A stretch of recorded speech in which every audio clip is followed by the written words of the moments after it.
Assalamualaikum warahmatullahi wabarakatuh. Alhamdulillahirabbil alamin wa bihi nasta'in wa ala umurid dunya waddin wassalatu wassalamu ala asyrafil anbiya'i wal mursalin wa ala alihi washabihi ajmain, amma ba'd. Yang kami hormati Ibu dosen Miftahul Mangsaroh selaku dosen, dan yang saya sayangi teman-teman yang berbahagia.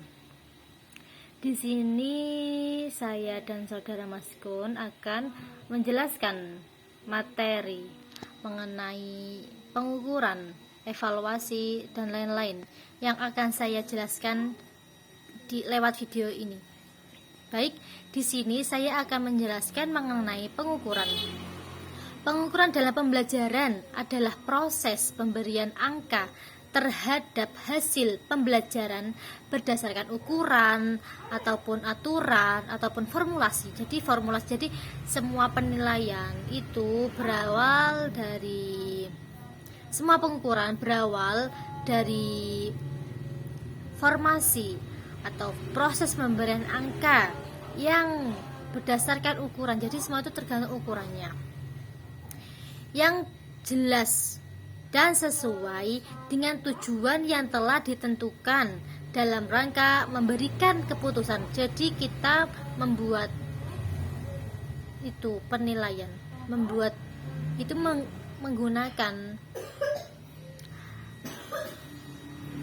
menggunakan formulasi yang jelas, tidak asal-asalan, tidak angger membuat, tidak. Jadi harus ada sebuah rancangan untuk memberikan keputusan terhadap proses dan dari hasil pembelajaran. Pengukuran. Yang kedua adalah pengukuran. Pengukuran adalah suatu proses untuk menentukan kuantitas daripada sesuatu. Jadi pengukuran adalah suatu proses untuk melihat bagaimana kualitas dari suatu hal tersebut. Jadi, pengukuran itu proses setelah diadakannya pengukuran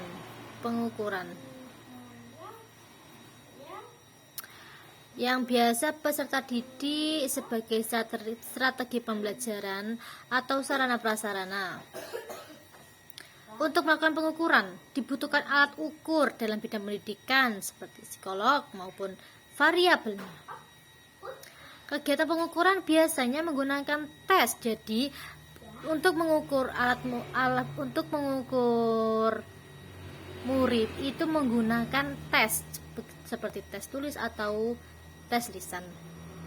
Penilaian, kedua adalah penilaian. Habis pengukuran baru penilaian. Penilaian itu biasa dikenal dengan assessment. Jadi pengenalan itu bisa dilakukan apabila pengukuran sudah selesai dilakukan.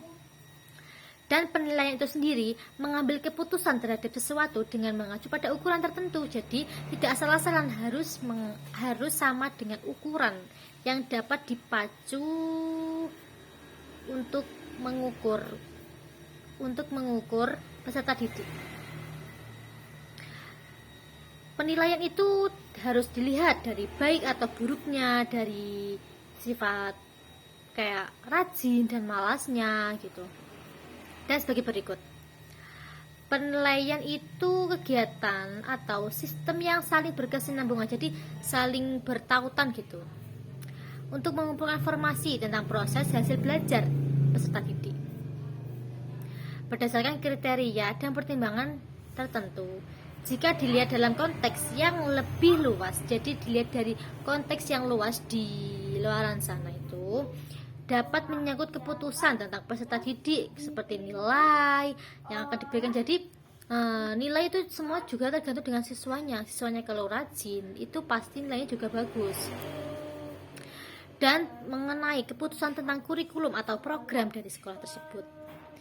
Jadi kebijakan itu tergantung pemerintah ataupun sekolah, yang merupakan serangkaian kegiatan untuk memperoleh atau menganalisis atau observasi gitu data tentang proses dan hasil pembelajaran yang dilakukan.